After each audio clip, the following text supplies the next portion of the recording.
Hola muchachos, vamos a continuar este curso intensivo de estadística, ¿vale? Ya acabamos con las propiedades de los estimadores, las propiedades asintóticas. Ahora te toca el tema 2, ¿no? De estimación, bueno, de inferencia no paramétrica, ¿no? Oye, pero entonces, ¿cuál es la diferencia? Bueno, vamos a ponerlo aquí de una vez. Eh, Vamos a trabajar con pruebas. Vamos a ponerlo aquí, ok. Trabajar ya con lo que es pruebas no paramétricas, ¿vale? No paramétricas. Ahí está. Entonces, ¿a qué nos referimos con esto de las pruebas no paramétricas? No, pues estos métodos no paramétricos pues como tal son metodologías, ¿no? Pues de inferencia válida cuando no se hacen hipótesis paramétricas sobre la distribución de los datos, ¿no? Es decir, nosotros cuando queríamos obtener información de una muestra, ¿no? Bueno, vamos a poner dos. Queríamos obtener información de una muestra, pues yo trataba de obtener un estadístico, ¿no? O una función de la muestra como tal, ¿no? Y que esta cosa estimara al parámetro de la distribución, ¿no? Sabiendo que la distribución es normal, binomial, algún tipo de distribución, ¿no? Entonces, esa sería la idea. Oye, yo con métodos paramétricos, pues estaría intentando buscar, estimar con mis funciones de la muestra los parámetros de esta distribución, ¿no? Inclusive cuando la muestra es demasiado grande, con propiedades asintóticas.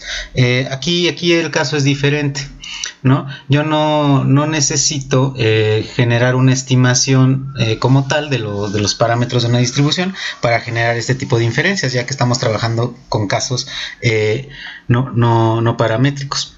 Entonces aquí el caso va a ser intentar acercarnos o comparar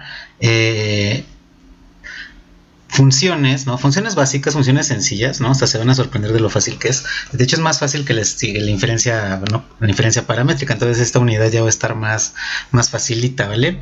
Entonces, pues bueno, el objetivo es hacer inferencia, pero sobre una distribución de probabilidad. Es decir, yo estoy pensando en una función de distribución. Estoy pensando en una función de distribución. A ver. Estoy pensando en una función de distribución, pues f de xx, ¿no? Pues para recordar, ¿no? Por si ya se nos olvidó, esta cosa de aquí es la probabilidad de que una variable aleatoria x sea menor o igual, o sea, a la acumulativa, a un valor pequeño x, ¿no? Entonces, a eso nos referimos. Entonces, pues, una vez más, el objetivo de hacer esta inferencia, pues, trata de considerar o de llegar a esa función de distribución f, ¿no? O tal vez llegar a alguna otra característica suya, ¿no? Bien definida, ¿no? O sea, a mí me gustaría tal vez encontrar, bueno, acercarme a la distribución de probabilidad de x, o tal vez me gustaría acercarme a la mediana, ¿no? A la moda, a la media, ¿no? O algún tipo de percentil, ¿no? Percentiles, ¿no? Que son los famosos cuartiles, ¿no? Percentiles, rangos, ¿no? De la distribución.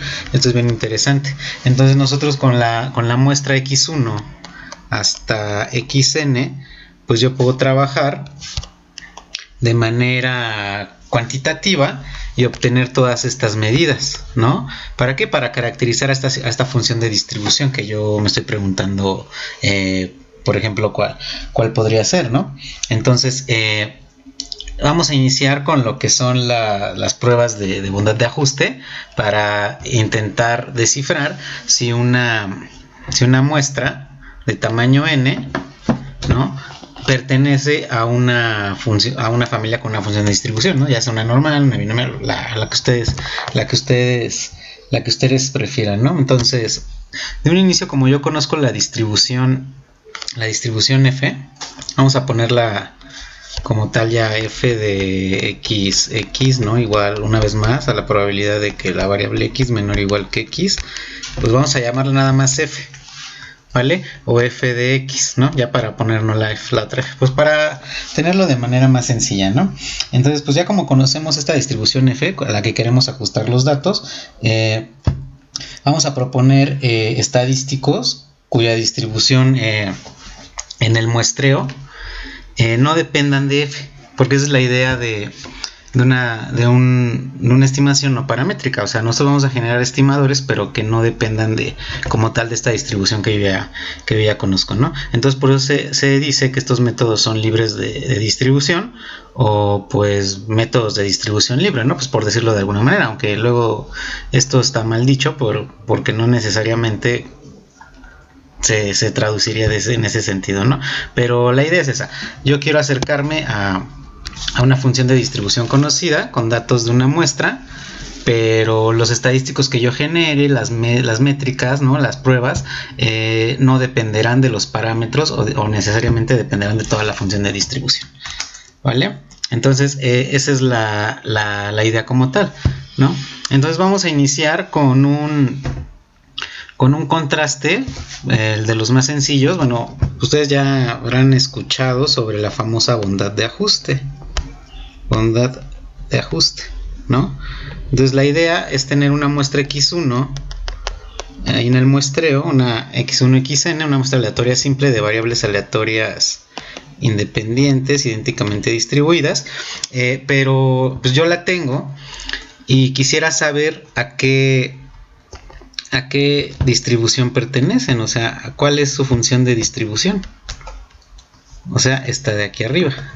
¿Cuál es su función de distribución? Yo no lo sé. Entonces esta prueba, obviamente no paramétrica, porque no va a depender de los parámetros de la distribución. Por ejemplo, si yo quisiera ajustar esto, oye, tengo unos datos, n, y quisiera ajustarle una distribución normal, por ejemplo, pues no necesariamente necesitaría yo estimar la media ni la varianza, por ejemplo. O sea, simplemente haciendo funciones de la muestra, trabajando con mis operaciones básicas, puedo llegar a descifrar, haciendo un contraste, una prueba de hipótesis, si estos datos pertenecen a cierta distribución.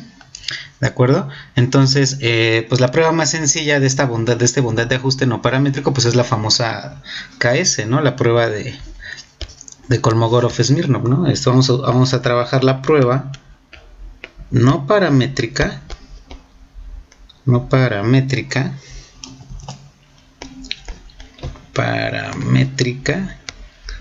KS, ¿no? La famosa prueba de Kolmogorov-Smirnov, ¿de acuerdo? Entonces es de las más populares, es de las clásicas, y pues es lo que pide también el temario de este curso intensivo, ¿no? Entonces vamos a suponer, vamos a empezar desde cero, que tenemos una muestra aleatoria x1, x2, xn, ¿no? Ya todos sabemos que son aleatorias, idénticamente distribuidas y demás, pero yo no sé cuál es su función de distribución. Yo no sé cuál es esa función de distribución de mis datos. Yo no la conozco. ¿De acuerdo? Vamos a ponerle aquí f de n, ¿no? Porque va a ser la función de distribución de la muestra, ¿no? Yo no sé a qué función de distribución pertenece. Pero por otro lado, se me hace, ¿no? Se me hace que esta cosa de aquí podría pertenecer a cierta función de distribución de x, ¿no? O sea, me estás diciendo que esta cosa de aquí podría ser esta. Sí podría, pero ¿cómo lo podremos hacer? Pues vamos a trabajar con esta inferencia no paramétrica para llegar a concluir si sí pertenecen si esta función de distribución de la muestra se ajusta a la distribución teórica de probabilidad que nosotros queremos proponer. ¿De acuerdo? Entonces esa es la idea, ¿no? Entonces, pues como tal, deseamos contrastar el siguiente test, ¿no? Queremos hacer el siguiente test de contraste. A ver. Entonces deseamos contrastar. Vamos a contrastar, ¿no? La hipótesis nula. Oye, pues mi función de distribución de mi muestra, pues debe ser igual a la función de distribución teórica, ¿no? Que yo quiero proponer. Esto obviamente para toda x, ¿no? Para toda x en el espacio muestral, contra la hipótesis alternativa, que oye, pues que obviamente f de n, la función de distribución de la muestra, difiera de la función que yo quiero proponer de distribución para algún X, ¿no? Esto para algún X, ¿no? Para algún X, ¿no? Los reales, ¿no? Esto es para todo X y esto es para algún X, algo así, ¿no? Entonces, pues esas serían las hipótesis, la nula, la hipótesis nula y la hipótesis alternativa, que es esta de aquí. Entonces, pues a nosotros nos gustaría aceptar o rechazar esta, ¿no? Porque pues queremos llegar a este tipo de conclusión, ¿no? Oye, si mi muestra se ajusta a la distribución que yo estoy proponiendo con medidas no paramétricas que no dependan de esta distribución teórica, ¿de acuerdo? Entonces eso es lo que sucede, ¿no? Entonces ahora si tenemos x1 hasta xn, entonces si tenemos x1 hasta xn, pues la pregunta es ¿quién es esa distribución de la muestra? ¿No? Porque estamos diciendo que no vamos a trabajar con la distribución que estoy proponiendo, que quiero yo saber si se ajusta o no, si quiero contrastar. ¿Esta cuál es? Pues muy bien, pues podemos definir una función de distribución empírica, es decir, f de n en x es la función de distribución empírica.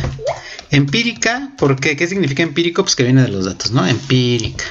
Ahí está, la función de distribución empírica. ¿De acuerdo? Oye, pero ¿cómo lo obtengo la función de distribución empírica? Pues es muy sencillo. Oye, pues es tan fácil como hacer este cálculo. Oye, la función de distribución empírica va a ser igual a la probabilidad de la muestra, ¿no? En solo la muestra, de que un valor X, ¿no? Sea menor a 1 de la muestra, ¿no? O sea, X es la variable aleatoria, la mayúscula, esta es la variable aleatoria y estos son los elementos de la muestra, ¿no? Si se dan cuenta, estoy definiendo exactamente lo mismo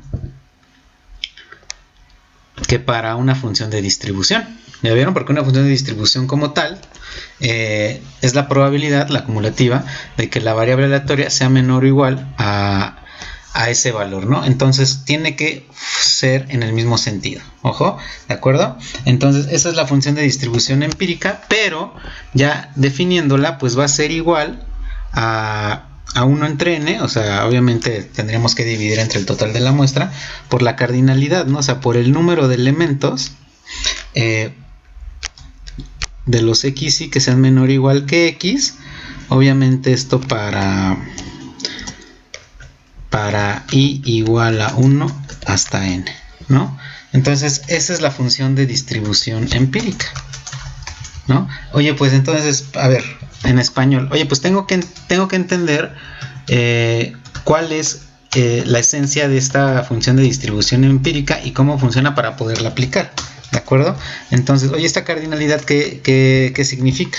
Oye, pues yo voy a tener un elemento en la muestra x, ¿no?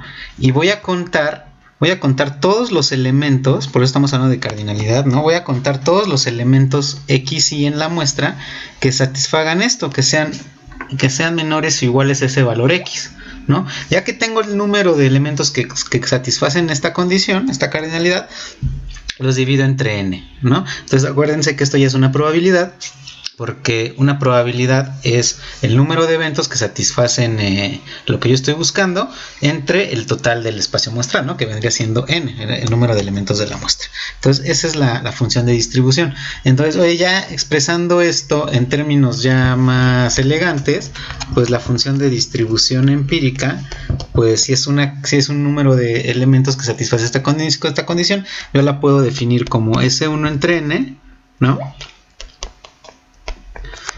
Por una variable indicadora, ¿no? Tal que xy sea menor o igual que x, ¿no? Entonces ya queda de manera más elegante. Es decir, oye, pues esta indicadora, ¿a qué se refiere? ¿No? Obviamente la variable indicadora me está diciendo, como es una indicadora, pues ¿cuánto vale? Ya todos sabemos que vale 1 o vale 0, ¿no? Vale 1 si se cumple esta condición. Si xy es menor o igual que x, y 0 si es otro caso, pero pues el caso restante es que sean positivas, ¿no? digo positivas, que sean mayor que x, ¿no? Ahí está. Entonces, pues viene siendo exactamente lo mismo, solamente que ya definimos una variable aleatoria, una nueva variable aleatoria que es la indicadora, viene siendo lo mismo, ¿no? Oye, pues de toda mi muestra, ¿no? Yo voy a contar, bueno, vamos a poner otro color, de toda mi muestra, yo voy a contar los que cumplen esa condición, ¿no? O sea, pues tengo, reviso el primer x si cumple, pues no cumple, pues es 0, ¿no? El segundo sí cumple, pues es 1, ¿no? El tercero sí cumple, pues es otro 1. Entonces al final voy a tener la suma de puros unos de los que sí cumplen. Entonces estoy obteniendo esa cardinalidad, el número de elementos que son menores o iguales a ese valor, y los divido entre n y obtengo una probabilidad acumulativa, ¿no? Eso significa la función de distribución empírica, ¿no? Entonces, estamos calculando una biproporción. Esto de aquí es una proporción, muchachos.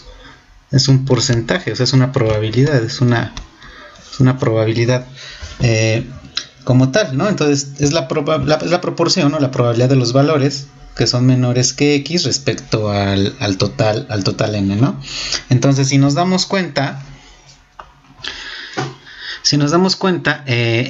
f de n, la función de distribución empírica, es una función de la muestra. Es una función de la muestra, muchachos. Entonces, acuérdense que todas las funciones de la muestra, ¿cómo se llaman? Entonces, f de n es un estadístico.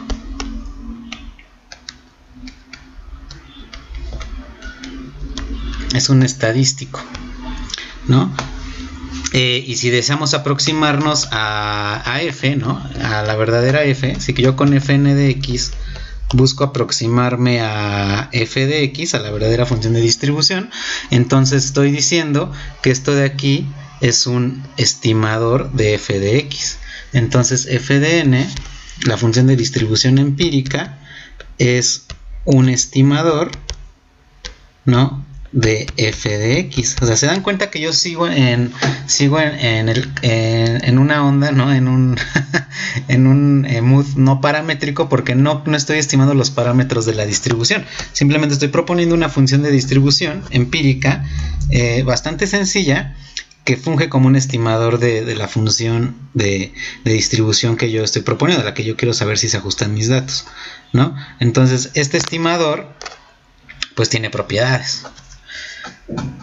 Y se van a sorprender porque son prácticamente los mismos que los de la función de distribución original.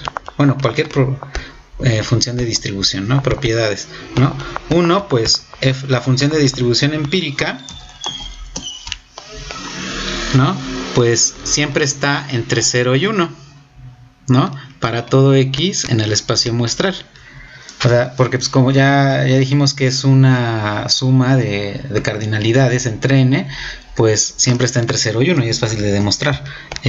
La otra, pues siempre es continua, ¿no? Bueno, continua por la derecha, ¿no?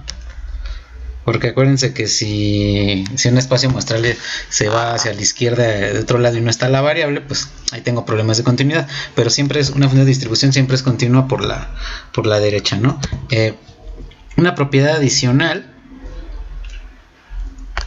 Oye, pues si yo hago el límite cuando x tiende a menos infinito de la función de distribución empírica, esto de aquí se hace, o sea, mientras más pequeño sea el valor, o sea, te estás acercando más abajo del espacio muestral, entonces esto de aquí debería tender a 0. Pero por otra parte, si tú si haces que x se vaya al extremo del espacio muestral, al más grande, pues obviamente esto debe converger a 1, porque el máximo de la función de distribución es 1, porque llega hasta ese nivel de probabilidad, ¿no? Entonces prácticamente esas son las propiedades de la función de distribución empírica que fácilmente identificamos que cumplen con cualquier función de distribución, ¿vale? Entonces esa es la idea, muchachos. Ahora, yo creo que se vería mucho mejor esto con un ejemplo, ¿no? Con la función de distribución empírica, viéndola en un ejemplito. Oye, pero pues vamos a hacerlo ya en el Excel, a ver. Aquí está, ¿no? Es la indicadora, ¿no? Entonces, no sé, vamos a pensar ¿no? Que tengo una muestra, no sé de cuántos elementos, voy a hacer una muestra de 1, 2, 3, 4, una muestra de elementos,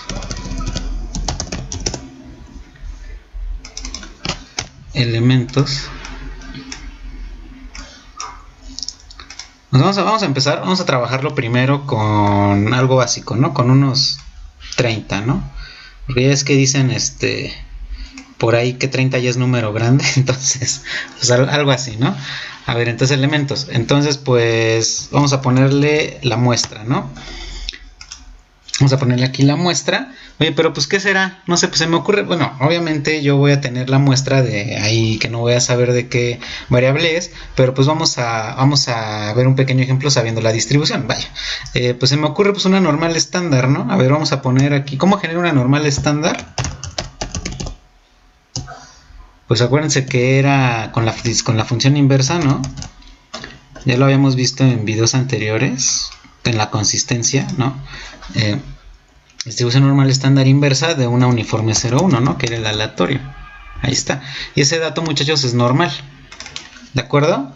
Ese dato es normal. Pero ojo, yo para generar la función de distribución empírica necesito ordenarlos. Entonces aquí, en mi apunte, aquí necesitamos hacer énfasis de que la distribución, esto es bien importante, muchachos, ¿no? La distribución empírica, la función de distribución empírica debe ser ordenada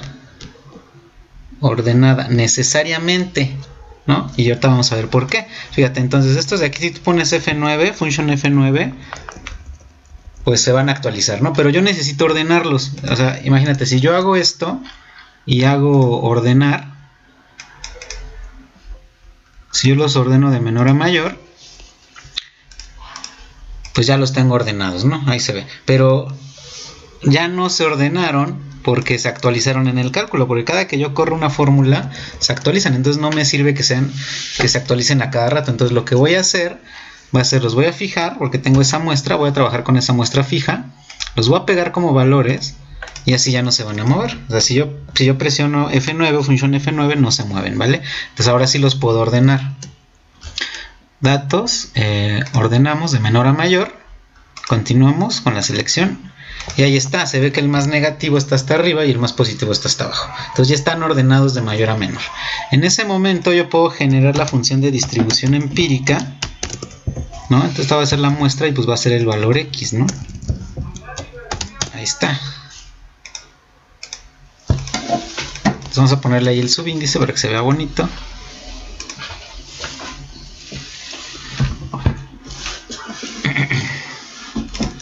Ahí está. Oye, entonces vamos a seguir la fórmula. Oye, pues es el número de elementos que son menores o iguales al X entre N. ¿Vale? O sea, la suma de las indicadoras, ¿no? Entre N. Vale, entonces eso me sugiere que yo debo contar, ¿no? Bueno, este es mi X, ¿no? Entonces necesito todos los elementos menores o iguales a este de aquí. Pero pues como obviamente es el primero y está ordenado, pues no hay ninguno. ¿De acuerdo? Entonces, como es menor o igual, sería nada más este, ¿no? Y eso sería, pues, oye, nada más es 1, el mismo, entre n, ¿no? Pues que contar es, pues tengo 30, ¿no? Tengo 30, y el primero fue muy fácil, ¿no? El segundo, pues, ¿cuántos son menores o iguales? Pues es ese y ese, ¿no? 2. Entonces ya sí me puedo ir. Pero una forma rápida de generar esto, pues es haciendo, oye, pues voy a generar una condición, ¿no? Voy a contar si conjunto, se me ocurre, oye, pues voy a seleccionar toda la muestra, ¿no? O la voy a fijar, coma, y el criterio, oye, cuéntalos, sí, solo sí, o sea, cuenta los elementos que sean menores que el primero, porque estoy en esta línea, ¿no? Entonces voy a poner menor o igual, ¿no? Que este elemento, y cuando la corra va a preguntar por todos, ¿no? Ahí está. Entonces, fíjate bien. Aquí me dice ya generando esta fórmula, me está contando todos los elementos dentro del rango de esta muestra que son menores o iguales al que está en rojo. Y ahí luego se ve que es 1. Aquí si yo avanzo, pues son 2 porque son estos dos. Entonces te das cuenta, pues aquí va a ser un conteo de 1 a 30. Ojo, pero aquí todos los datos son diferentes. Fíjate, ¿qué pasaría, por ejemplo, si este de aquí fuera igual a este de acá? ¿Ya viste? Entonces ya es diferente, ya el 6 ya se perdió, porque obviamente si tú cuentas todos los datos que son menores o iguales que este, pues te vas dando cuenta que no tiene 6, porque este es igual y tiene 7. Entonces de esta manera la función de distribución empírica se vuelve algo escalonado. O sea, dependiendo de los elementos que son iguales en la muestra, tú vas a tener una función de distribución con el siguiente gráfico, ¿no? O sea, vas a tener algo de este estilo. Puedes tener, ¿no? Algo así, como es de distribución, es acumulativa, con unos brincos, con estos brincos de 1 entre n. Obviamente, si solo si hay un elemento de la muestra único, o sea, que no se repite. O sea, si tuvieras k, tendrías ahí el brinco de k entre n, ¿no? Es decir, fíjate bien, ahora, si yo lo quiero contemplar como probabilidad, me falta dividirlo entre el número de elementos que son. O sea, contar. Y pues cuento mis elementos. No, que obviamente son 30, pero pues para tenerlo como fórmula. Ahí está, y ahí está la probabilidad. Y si te das cuenta, los datos que son iguales tienen la misma probabilidad, ¿no? Porque estos dos son iguales, tienen la misma acumulativa, porque no importa si sea el 6 o el 7, ambos tienen 6 elementos atrás, ¿no? 6 elementos, bueno, 6 o 7, ¿no? O sea, obviamente esto se entiende, ¿no? Tienen 7 elementos atrás, perdón, ¿no? Porque pues se repite. Entonces aquí este brinco sería de 2 entre 30. Estos brincos, si te das cuenta, son de 1 entre n, 1 entre 30, ¿no? A ver, si haces las restas, pues obviamente tú vas a tener estos brincos de 1 entre 30, ¿no? Porque es 1 entre n, 1 entre 30, ahí está. Pero aquí ya vas a tener brincos, aquí vas a tener un brinco de 2 entre 30, ya viste, 2 entre n, porque tienes dos elementos iguales. Ajá. Y aquí tienes un brinco de 0, porque se va, como se escalona, vamos a pensar que ahí está el brinco. Tienes un brinco de 1 entre n, de k entre n, y se sigue hasta los elementos que se repiten y vuelve el brinco. Ya viste, puede ser así, así. Es una función escalonada. Y los escalones, el largo de los escalones va a depender de cuántos elementos se repitan. Y el grosor del escalón depende de ese k también, ¿no? De ese nivel de probabilidad. ¿Vale? Entonces, pues dejémoslo así, para que se vea ahí que se repite uno aunque sea, ¿no? Y pues ya tengo yo con esta fórmula mi función de distribución empírica, que es esta, la f de n en x. Ajá. Ahora, si se dan cuenta, si conforme yo me fuera hacia atrás, si te das cuenta, a ver, esto de aquí pues es continuo por la derecha, ¿no? Es no decreciente. Y por otro lado, si yo me voy hacia atrás, pues esto se va haciendo 0, ¿no? Y si me voy hacia adelante, esto se va haciendo 1, que son las propiedades que habíamos platicado hace rato, ¿no? Aquí están, la de los límites y la de ser continua y que pertenece al 0 y 1, ¿no? ¿Ya vieron? 0 y 1. Ahí está. Entonces mi distribución empírica, ¿de acuerdo? Oye, si yo grafico esto,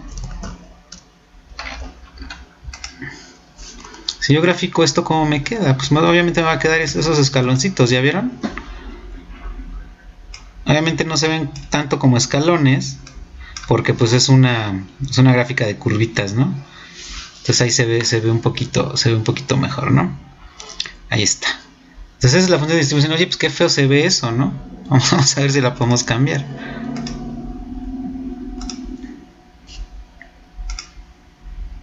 A ver, algo así de ese estilo. Pues quedó completamente igual, ¿no? Ahí está.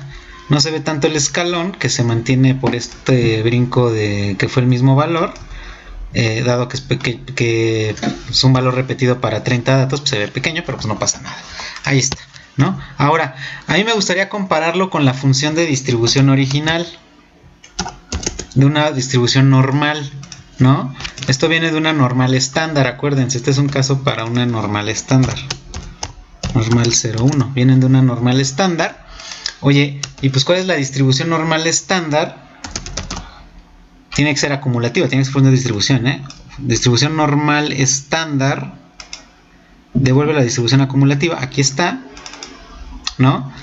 De este valor x, porque x es el elemento de la muestra, ¿no? Z o x, da igual, ¿no?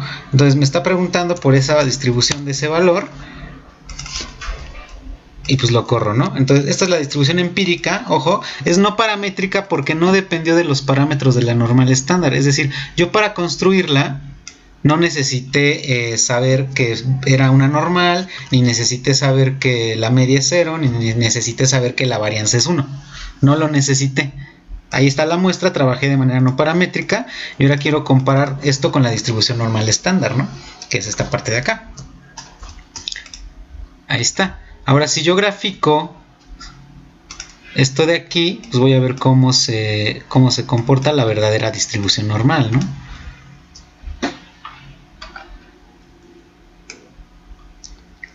Ah, no lo puedo jalar. Bueno, vamos a agregarla entonces. A ver, agregar.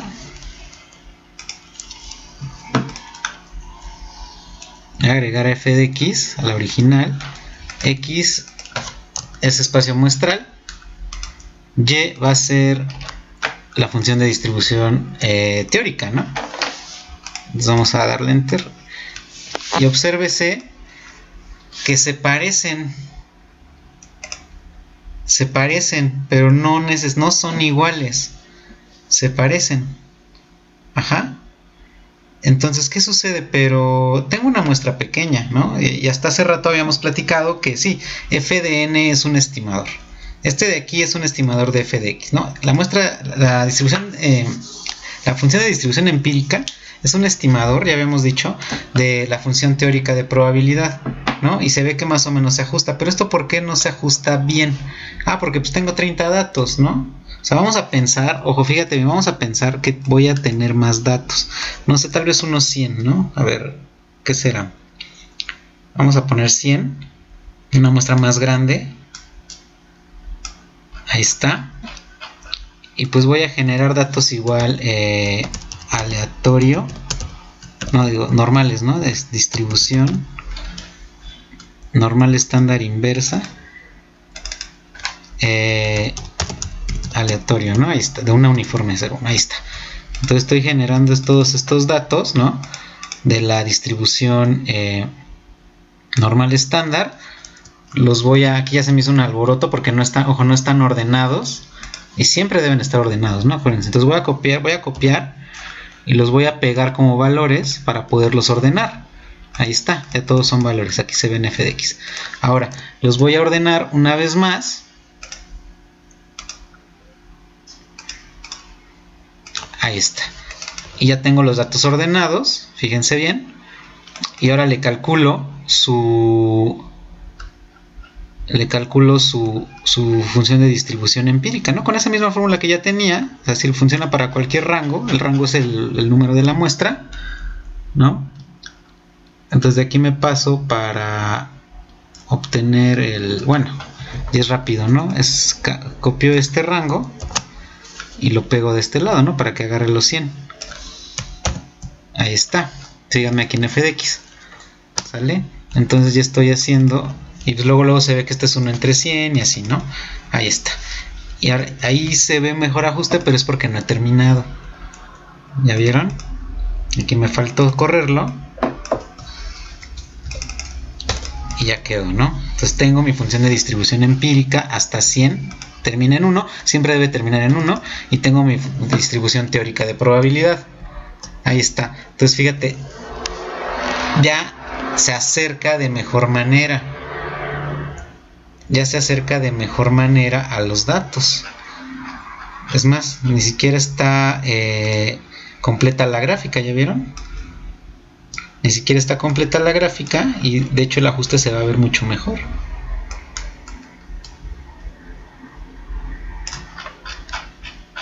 Ahí está, ya la línea azul ya llegó. Y pues ya nada más me falta, luego la línea naranja, perdón, ya llegó al 100. Nada más me falta la línea azul, ¿no? Que es la función de distribución empírica. Entonces, bueno, ustedes serán más rápidos que yo en el Excel. Y pues ya, ahí está, ya llega, ¿no? Y ya vieron, ya se ajusta mucho mejor la función de distribución empírica a la función de distribución teórica. Entonces, sí, de aquí, la FDN es un estimador de F. Y te das cuenta que conforme aumentas la muestra, converge. Ah, caray, eso ya lo habíamos visto en algún video anterior, ¿no? Ya lo habíamos visto en propiedades asintóticas. Ah, caray, entonces me estás diciendo que de alguna forma la función de distribución empírica, si n tiende a infinito, llegaría a f de x. Sí, es eso. Entonces, conforme la muestra es grande, n es número grande, la función de distribución empírica converge a la distribución teórica. Y lo estamos haciendo de manera no paramétrica. ¿Ya vieron? Lo estamos demostrando numéricamente. Ahorita lo demostramos ya formalmente. Que sin utilizar ningún parámetro de la distribución, mi función de distribución empírica es un buen estimador, cuando n es grande, de la función teórica normal 0, 1. ¿Por qué? ¿Esto qué propiedad es, muchachos? Esta propiedad es de consistencia. Entonces, f de n, la función de distribución teórica, es un estimador consistente de la función de distribución teórica. Ajá, es consistente. Oye, ¿cómo? Y pues sí, pues ya me lo explicaste numéricamente, ya te creo porque la gráfica se ajustó bien bonito, pero ¿cómo sabemos que de verdad es consistente? Esto fue nada más para una normal 0,1, pero ya en general, ¿sí es un estimador consistente para toda distribución? Claro que sí. ¿Por qué? Porque si hacemos la esperanza de la función de distribución teórica, empírica, perdón, esto es igual a 1 entre n, acuérdense, la suma de la esperanza de las indicadoras, ¿no? De cuando x y es menor que x, ¿de acuerdo? Entonces, obviamente esto es una suma de n, como son independientes, idénticamente distribuidas, esto es una suma de n esperanzas, ¿no? Vamos a poner ahí la indicadora, ¿no? Como tal, ya, pues, para abreviar. Entonces, esto de aquí, pues, es la esperanza de una indicadora nada más. Oye, caray, pero ¿cuál es la esperanza de una variable indicadora? Pues, ya sabemos aquí que hay que entrarle sin miedo, no hay que analizarlo, no nos espantemos, porque cuando empezamos a ver cosas raras, ya dejamos todo y empezamos a copiar, ¿no? Entonces, no necesariamente, ¿vale? Entonces, a ver, fíjense bien. Recordemos, a ver si me sale, recordemos que la variable indicadora es 1 y 0, siempre y cuando da 1 siempre y cuando x sea menor o igual que un valor x dado, y el otro es x y mayor o igual que 0, ¿no? Entonces, esto es 1 y esto es 0, ¿no? Entonces, ¿pero con qué niveles de probabilidad? Oye, pues la variable aleatoria va a ser 1, pero ¿con qué probabilidad? Ah, pues aquí está, ¿no? Ese es el evento. Entonces, la probabilidad de esto es de que x y sea menor o igual que x. Y esta es la probabilidad de que x y sea mayor que x, ¿no? Entonces no sé si me explique, va de nuevo. Esta variable aleatoria indicadora da 1 cuando se cumple esta condición. Entonces, ¿cuál es la probabilidad de que dé 1? Ah, pues es la probabilidad de que se cumpla la condición, tan fácil como eso. Y el otro completamente igual, ¿no? Es 0, pero ¿cuándo es 0? Cuando la variable aleatoria cumple esta condición, que sea mayor, ¿no? Ahí está. Entonces, ¿cuál es la probabilidad de que dé 0? Pues la probabilidad de que se cumpla esa condición. Perfecto. Entonces, se dan cuenta, es una variable aleatoria dicotómica, da dos valores. ¿Y esa cuál es? Pues la Bernoulli, ¿no? Entonces, caray, acabamos de demostrar que la indicadora se distribuye como una Bernoulli con parámetro P, ¿no? ¿Quién es P? Y este es 1 menos P, ¿no? El Q. Entonces, con parámetro probabilidad de que XY sea menor o igual que X. Pero, muchachos, esto es igual a una Bernoulli con parámetro ¿quién? Esto de aquí, ¿quién es? Este de aquí es una función de distribución acumulativa, ¿no? Es la función f teórica. ¿Ya lo vieron? Porque la variable aleatoria x, todas las x tienen la misma función de distribución. No sé cuál es todavía, estamos tratando de hacer un ajuste no paramétrico, pero yo ya sé que esto viene de algún lado. Las x vienen de algún lado. Yo sé que vienen de alguna distribución que aún no conozco, pero sé que esa distribución es f, que es la que quiero yo ajustar. Entonces, eso de ahí es una Bernoulli con parámetro función de distribución x teórica. ¿Ya vieron? Entonces, de esa forma, pues, ¿cuál es la esperanza? Esto de aquí, pues, ya se van. La esperanza de... ¿Cuál es la esperanza de esta indicadora? Pues es 1, los valores que adquiere la indicadora es 1 por la probabilidad de que eso pase, ¿no? De que XY, bueno, de que X en general, ¿no? Porque ya estamos hablando para todas las X. X menor o igual que X más el otro valor que puede obtener la indicadora, que es 0, por la probabilidad de que X sea mayor que X, ¿no? Esto de aquí es 0 y me queda la probabilidad de que X sea menor o igual que X, pero esta es la función de distribución teórica, que repito, no conozco, pero viene de algún lado, ¿no? Entonces, esa de ahí ya es f de x, ¿no? Entonces, si te das cuenta, cuando n tiende a infinito, si n tiende a infinito, esta esperanza, la esperanza de la función de distribución empírica, pues como no depende de x, se queda en el mismo valor, ¿no? Entonces, se va a quedar en... Lo voy a borrar acá para que se vea. Ahí está. Y regreso. Como es f de x no depende de n, pues cuando n tiene infinito se queda igual. Entonces te das cuenta, es insesgado, ¿no? Entonces ya vimos que... Y de hecho es insesgado, y si n tiene infinito sigue siendo insesgado. Entonces es asintóticamente insesgado, ¿ya vieron? Que esto ya lo sabemos porque ya vimos propiedades asintóticas, ¿no? De esta manera... yo puedo concluir f distribución empírica converge a f de x cuando n tiende a infinito, por lo tanto fn de x es asintóticamente insesgado. Perfecto. ¿Qué es lo que sigue? Oye, pues la siguiente propiedad para saber si es consistente, pues es calcular la varianza, ¿no? ¿Y cuál es la varianza de la función de distribución empírica? Y pues como la varianza saca cuadrados, y pues es la suma de las varianzas, pues esto de aquí se limita a ser 1 entre n. Bueno, yo lo voy a poner del otro lado. Lo voy a poner ya en otra hoja. La varianza de la función de distribución empírica es igual a 1 entre n cuadrada. Pues estoy sumando n veces la varianza porque son independientes. N veces la varianza de la indicadora, ¿no? Entonces aquí se me va.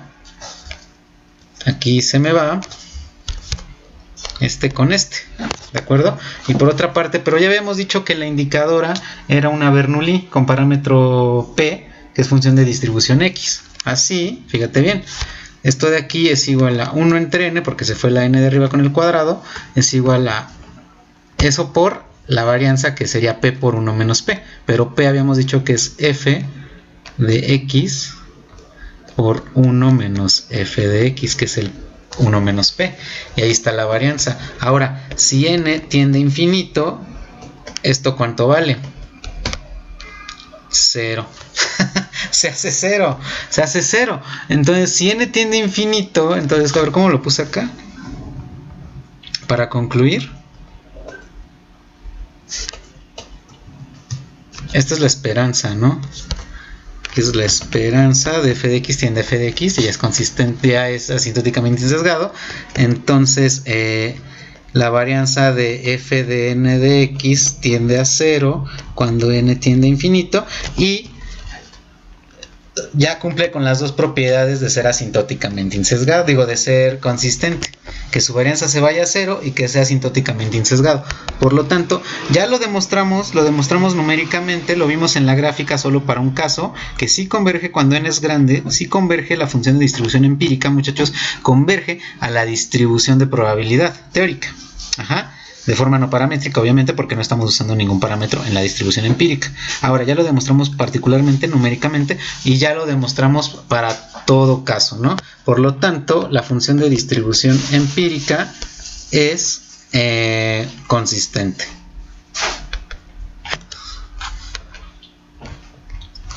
¿No? ¿Y eso qué significa, muchachos? ¿Qué significa que sea consistente? Pues ya hablando de la definición formal, pues eso significa que el límite cuando n tiende a infinito de la probabilidad del valor absoluto de la ya estamos en cosas bien locas, ¿no? La función de distribución empírica menos la función teórica, eso que es su estimador, ¿no? Y que esto sea menor que cierto epsilon, ¿no? ¿Cuánto debe dar? Oye, pues ya vimos que de verdad esta diferencia, esta es la definición del límite, lo que está dentro de la probabilidad. Esa es la función menos su límite para una cantidad muy pequeña epsilon si sucede cuando n tiende a infinito. Ese es el límite, la definición del límite. Si sí sucede, ya vimos que sí sucede, ya lo demostramos, por lo tanto esa probabilidad debe ser 1, ¿no? Y ahí está. Y esa es la propiedad. Y entonces ya probamos que la función de distribución empírica en general es consistente. ¿De acuerdo? Entonces esa probabilidad del valor absoluto nos lleva a decir, oye, entonces si la función de distribución empírica en valor absoluto menor a su límite, que es la función de distribución teórica, es pequeño si n crece, ¿no? Es pequeño si n crece. Entonces pues obviamente yo te puedo decir, oye, si es eso, entonces para todo x, bueno, esto es para todo x, ¿no? Perteneciente en el espacio muestral, ¿no? En este caso son los reales, ¿no? Porque no sé cuál es el espacio muestral. Ahora, si eso es pequeño para todas las x, ¿no? Entonces, si eso es muy pequeño para todas las x, entonces se debe cumplir que el supremo, caray, ya estamos hablando de cosas más fuertes, que el supremo de este valor absoluto, o sea, la diferencia más grande entre la función y su límite, ¿a cuánto debe tender, muchachos? ¿A cuánto debe tender? O sea, va de nuevo. Si, ya vimos que el estimador es consistente, ¿no? Por lo tanto, la función converge, la función de distribución empírica converge a la distribución teórica cuando n es grande. Eso significa que las diferencias entre ellas dos cuando n es grande es pequeño. Ahí está, ya lo explicamos acá arriba. Ahora, si las diferencias son bastante pequeñas cuando n se va haciendo grande, ya cuando tiende al infinito, ya cuando es bastante grande, el máximo de esa diferencia debe tender ¿a dónde? A 0. Es bastante lógico, ¿no? Tiende a 0. Entonces, y esto obviamente casi seguramente, ¿no? Porque acuérdense que no es lo mismo decir que converge casi seguramente que converge directamente, ¿no?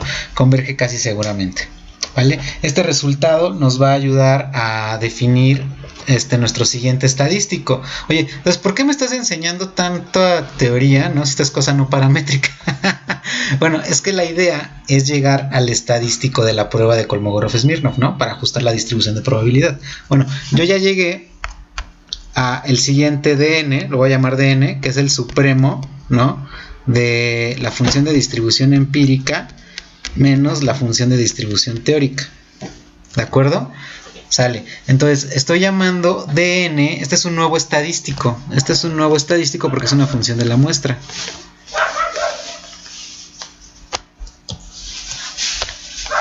Estadístico, ¿no? ¿Cómo vamos de tiempo? Ok, vamos bien. Es un estadístico de la muestra, ¿no? Y con este vamos a poder contrastar la hipótesis, ¿no? De la que queríamos desde un inicio. Es decir, porque nosotros teníamos H0, decir, oye, pues a mí me gustaría que la función de distribución empírica pues sea igual con f de x, ¿no? Pero ¿a poco no es lo mismo que decir que dn es muy pequeño? Esto es lo mismo, dado todo lo que hemos estado platicando, ya que converge y demás, es un estimador consistente, es lo mismo que decir que dn es suficientemente pequeño. Es lo mismo. Cuando n crece, ¿ya viste? Entonces yo puedo cambiar, yo puedo trasladar, ¿no? Cambiar de... no cambiarla, pero sí puedo hacerle un arreglo a las hipótesis, ¿no? O sea, la hipótesis inicial es que sean iguales, ¿no? Pero a medida de que n crece, este dn debe ser pequeño. Y si ese dn se hace cada vez más pequeño, significa que esto sí sucede para la hipótesis.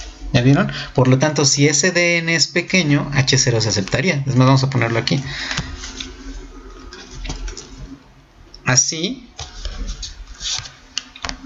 Espero que estén tomando nota. Así. Si dn, o sea, la diferencia más grande se hace cada vez más pequeña.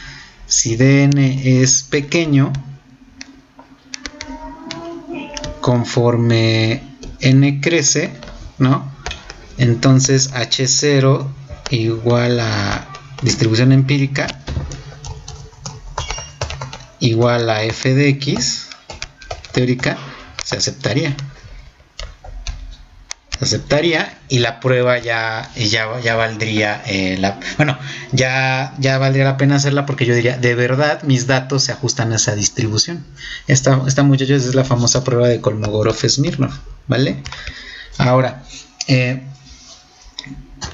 vamos a terminar de hacer los ajustes para el estadístico de nuestra prueba, ya para que quede. O sea, estamos viendo toda esta parte teórica para entender cómo construir el estadístico de la prueba y cómo hacer la prueba, ¿no? O sea, la prueba es bien fácil. Hasta ustedes van a decir, o sea, vas a decir, oye, no manches, estas pruebas están bastante fáciles en su aplicación. No sé por qué no he acreditado esta materia, ¿no? O sea, es algo completamente irreverente, vas a decir, ¿no? Pero créanme, va a estar bien fácil hacer las pruebas, pero lo que quiero que se entienda en este curso es el sustento teórico de la prueba. ¿Por qué hacemos operaciones tan sencillitas para contrastar las hipótesis? ¿Vale? Entonces, el test va a seguir siendo no paramétrico, porque ya dijimos que la distribución empírica, la función de distribución empírica no depende de f, ¿no? Pero por otra parte, mi estadístico de n igual al supremo, ¿no? Igual al supremo de f de n en x menos f de x tampoco depende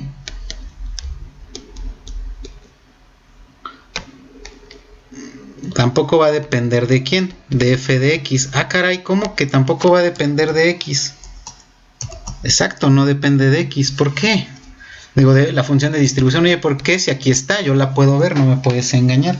Pues no, créeme, no depende de x. ¿Por qué? Porque si tú haces, fíjate bien, y esto tú ya lo sabes bien, si haces raíz de n por f de n en x menos su límite, que es f de x,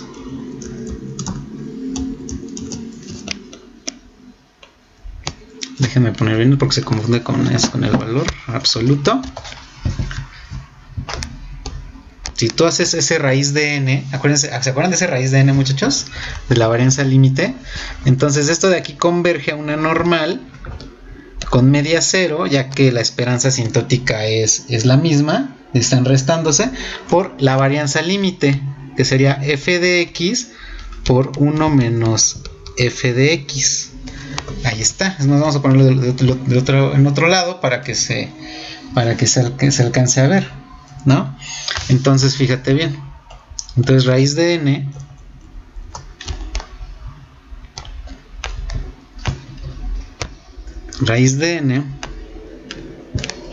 de f de n en x menos f de n, cuando n tiende a infinito se va a distribuir como normal, es la varianza, la distribución asintótica, ¿se acuerdan de eso? Lo que vimos en los últimos videos, por la varianza límite, que pues va a ser la que calculamos hace rato. ¿Sale? Ahí está, esta es la media y esta es la varianza. ¿De acuerdo? Entonces, dado esto, muchachos, si esto converge a una distribución que aquí está normal, entonces dn igual a raíz de n por el supremo del valor absoluto de la función de distribución empírica menos f de x, también debe converger.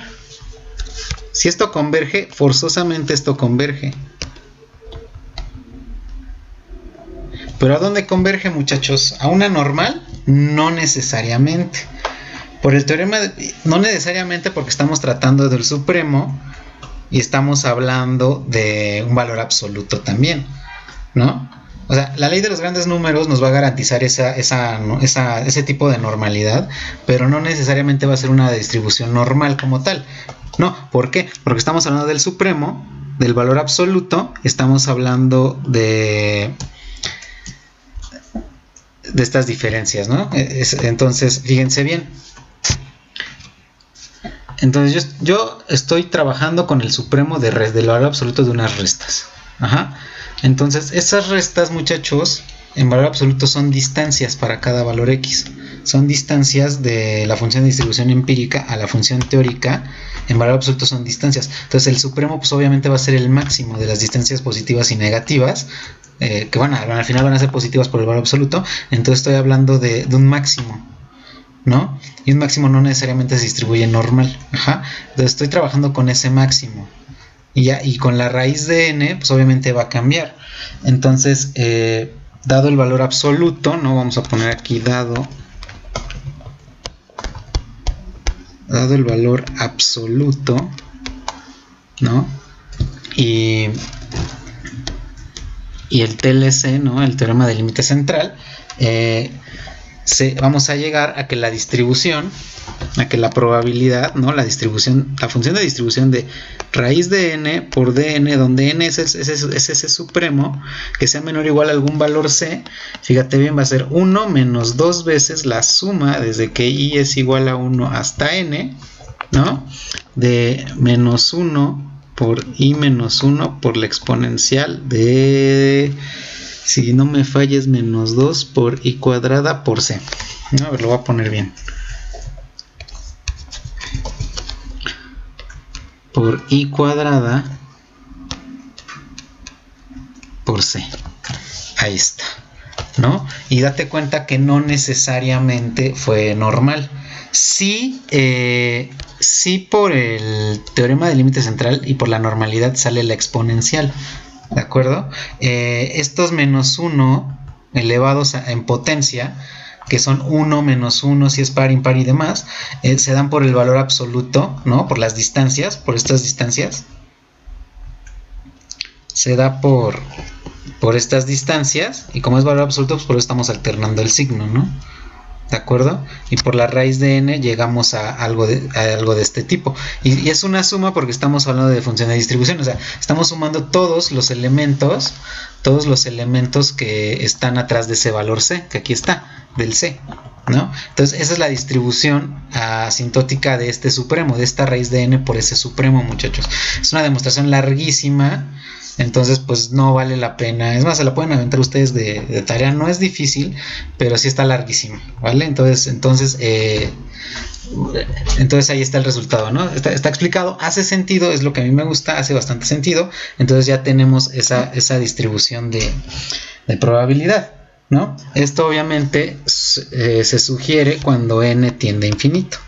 Entonces yo recurro a las propiedades asintóticas, porque si esto fuera una muestra pequeña, menor a 30, ¿no? Lo hacen en la práctica, tendría bastantes problemas para encontrar esa distribución de ese supremo, porque acuérdense que para yo hacer el contraste de la prueba necesito saber la distribución de ese supremo, ¿de acuerdo? Entonces necesitamos que n sea grande para aplicar esta prueba. O sea, ya con n mayor o igual a 30 ya dicen ya por ahí dicen que ya es bueno. Pero bueno, para mí es muy poquito, pero ya con 30 es suficiente. ¿De acuerdo? Entonces, esa es la cosa, esa es la distribución, ¿no? Entonces, esta probabilidad, muchachos, esta probabilidad de hacer raíz de n por dn menor o igual a c es la distribución límite, se llama distribución límite. Y pues nosotros ya hablamos de distribuciones límite en videos pasados, ¿no? Entonces todo totalmente factible, ¿no? La distribución límite de Kolmogorov-Smirnov, ¿no? Esta va a ser nuestra forma de contrastar el test. Y seguimos diciendo que no es paramétrico porque toda esta probabilidad no depende de la función de distribución f de x. ¿Por qué? Pues aquí está, ¿no? Aquí está la función, aquí está la probabilidad. ¿En dónde ves la función de distribución teórica? Pues no la ves, ahí está, no está. Se fue. Entonces no necesito de esa distribución de probabilidad para generar esta probabilidad de mi estadístico KS, ¿no? Kolmogorov-Smirnov, ¿no? Entonces, fíjense bien, de esta manera el test ya satisface lo siguiente. Entonces yo ya puedo reajustar, ¿no? Las hipótesis de mi test haciendo H0 y H1.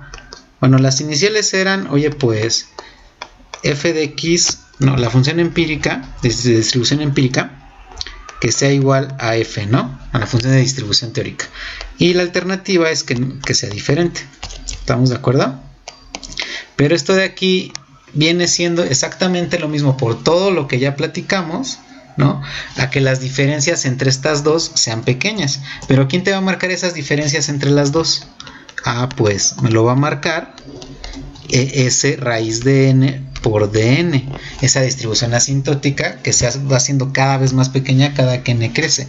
Entonces, esto de ahí entonces las funciones van a ser iguales si estas diferencias son pequeñas respecto a un valor c, ¿no? Este valor de ahí. Ajá. Y no se va a cumplir si esas diferencias pues no son tan pequeñas, si son más grandes que un valor c, ¿no? Entonces sé quién es, muchachos. Entonces aquí la pregunta, entonces yo ya te entendí. Ah, ok, profesor, ya le entendí, ¿no? Esto de aquí es lo mismo que decir esto de acá, sí. ¿Por qué? Porque estas funciones van a ser las mismas siempre y cuando sus diferencias sean más pequeñas. Perfecto. Y esas diferencias yo las puedo medir siendo pequeñas respecto a un valor c. Ahí está. Ahora, ¿cómo yo defino ese valor c, muchachos? ¿No? O sea, c es un umbral. C es un umbral. C es un umbral ya que si H0 se acepta,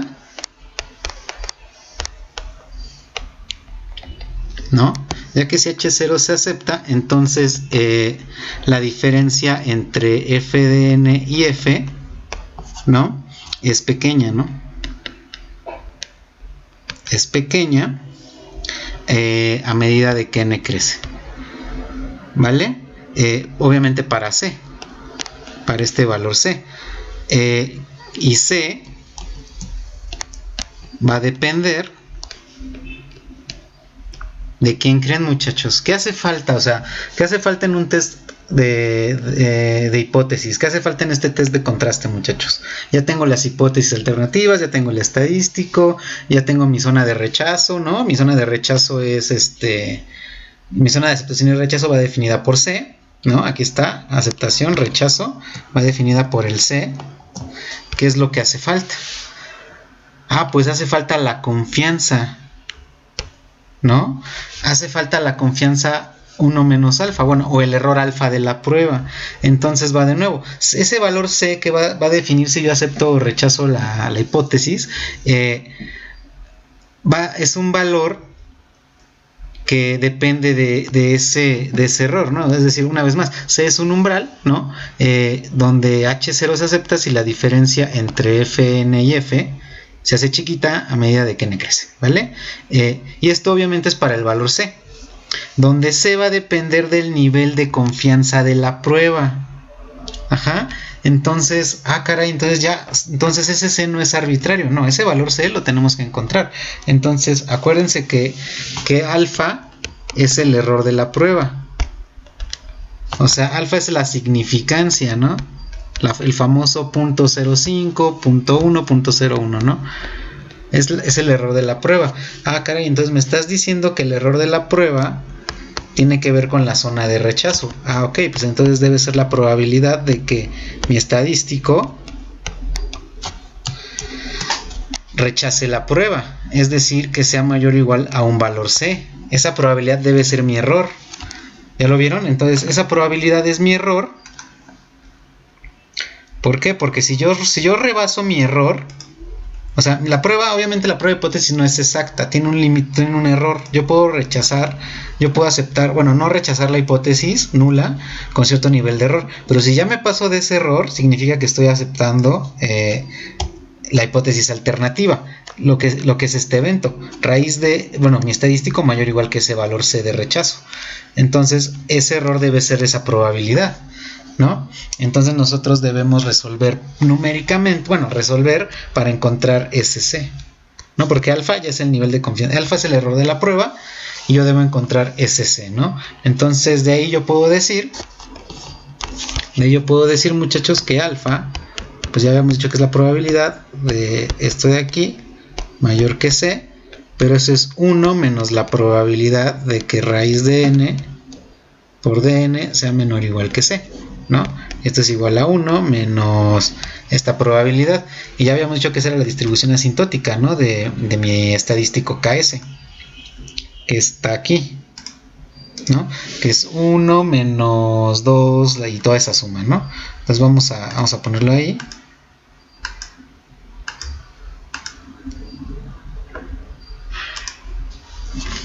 Es 1 menos 2, la suma desde que y es igual a 1 hasta n de menos, a ver si me acuerdo, 1 y menos 1 por la exponencial de menos 2 por i cuadrado por c, ¿no?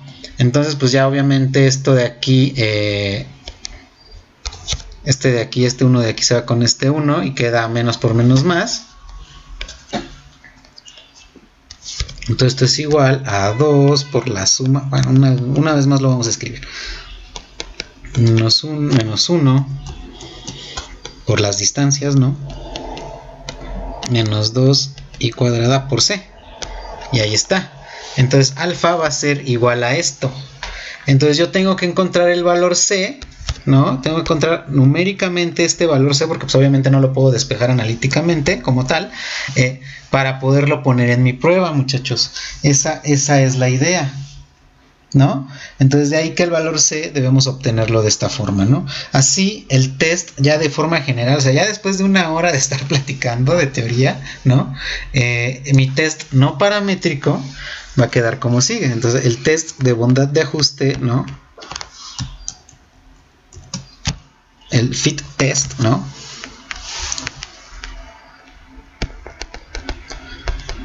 No paramétrico de Kolmogorov-Smirnov, ¿no?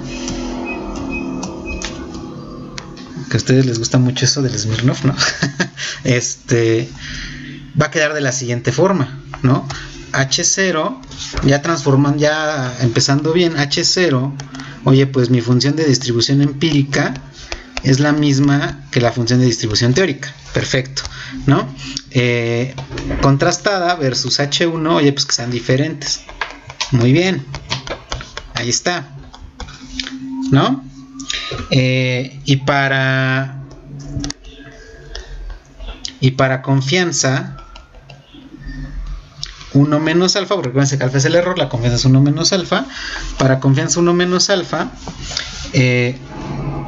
debemos tener que mi estadístico n por raíz de...